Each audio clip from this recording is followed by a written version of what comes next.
ওয়ালাইকুম আসসালাম। ওয়ালাইকুম আসসালাম। বসো বসো বসো। তোমরা সবাই কেমন আছো? আমি ভালো নাই। কা কি হইছে? সিএম ফকির মোরে মারছে। সিএম ফকির মারছে কা?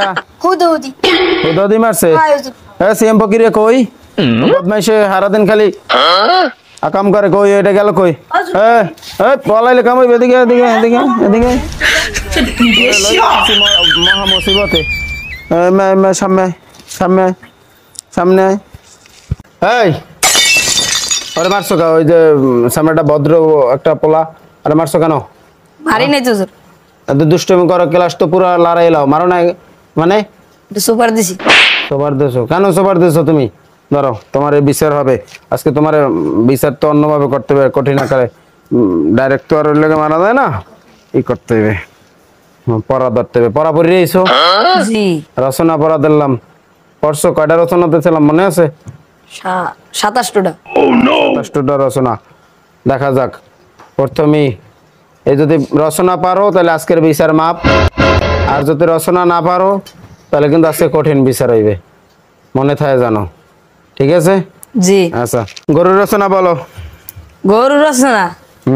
গরু তো মগই আল। গরু একটা গৃহপালিত পশু। 4 হ্যান্ড পাও আছে, 2 হ্যান্ড চোখ আছে, ঠোঁট আছে, মুখ আছে। গরু ঘাস খায়। গরুর একদিন মই লইয়ে গেছে নদীর পারে, ঘাস খাইতে খাইতে খাইতে খাইতে গরু গেছে নদীতে পড়িয়া।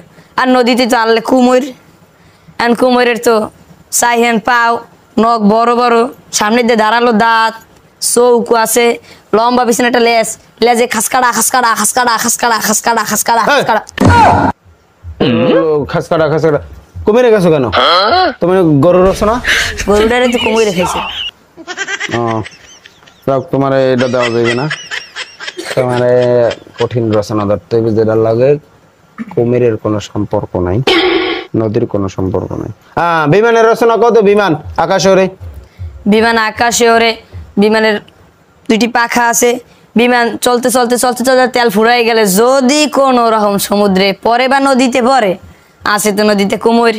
কুমিরের তো আপনি জানেনি, সামনে দিয়ে চোখ আছে, ধারালো দাঁত আছে, 4 হ্যান্ড পাও আছে, পায়ে নখ আছে, পিছনে একটা লম্বা লেজ আছে, লেজে খাসকাড়া খাসকাড়া খাসকাড়া। আবার হে খাসকাড়া খাসকাড়া গেছে। তোমারে কি আমি খাসকাড়া খাসকাড়া রচনা জিগেছি? তোমার কি কুমিরের রচনা জিগেছি? তুমি বিমানের রচনা তুই অমে গেছো কেন? কিসের কইছে? তেল শেষ হয়ে গেলে তো পড়বে নদীতে। ও আচ্ছা ঠিক আছে ঠিক আছে। তোমার এমন রচনা জিগিতে হবে যেখানে তেলও নাই আর কুমিরও না খাইতে পারে। পলাশির যুদ্ধ। পলাশি যুদ্ধের রচনা কও। পলাশি যুদ্ধ নিয়ে কিছু বলো। পলাশির যুদ্ধ। পলাশির যুদ্ধের নায়ক আছিল নবাব সিরাজউদ্দৌলা, তার লগে আছিল নবাব মীর জাফর। ইউনিয়নের লগে এমন একটা বিশ্বাসঘাতকতা হরছে, কি আর কমু, বেড়ার জীবনটা শেষ। হেরে বিশ্বাস করে সব কইছে, যুদ্ধে গেলে হারিয়ে। আর হেরে বিশ্বাস করা মানেই খাল কাটে কুমির আনা। আর কুমির কেমন এত আপনি জানেন, আগে থেকেই অবগত আছেন।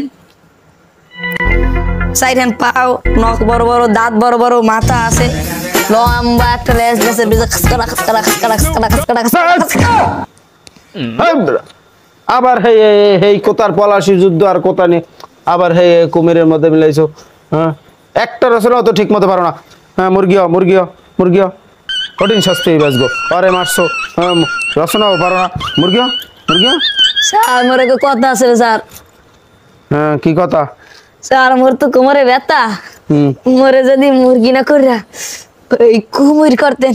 হ্যাঁ কুমির করতেন। আবার হে কুমির মুরগি বানাইছে তো কুমির। কুমির পলাশি যুদ্ধ থুইয়া কুমির লই যাও ঘুরে ঘেরা।